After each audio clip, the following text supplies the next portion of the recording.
আওয়ামী লীগ নয়, ক্ষমতায় যেতে বিদেশিদের দাসত্ব করে বিএনপি।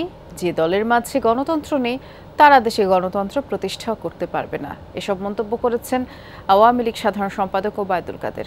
সকালে জাতীয় নেতা শেরেবাংলা একে ফজলুল হকের ৬২তম মৃত্যুবার্ষিকীতে তার সমাধিতে শ্রদ্ধা নিবেদন শেষে সাংবাদিকদের ওবায়দুল কাদের বলেছেন, এদেশের সাধারণ মানুষের মাঝে যারা রাজনীতিকে নিয়ে গিয়েছিলেন তাদের মধ্যে শেরেবাংলা অন্যতম। এক প্রশ্নের জবাবে বললেন, জনসমর্থন বিএনপির কাছে মূল বিষয় নয়, বিদেশিদের খুশি করে ক্ষমতা লাভই তাদের প্রধান কাজ। বিএনপির ইতিহাস গণতন্ত্র হত্যার, দলের মধ্যেও তারা কোনোদিন গণতান্ত্রিক বিধিবিধান মেনে চলেনি বলে অভিযোগ করেন ওবায়দুল কাদের।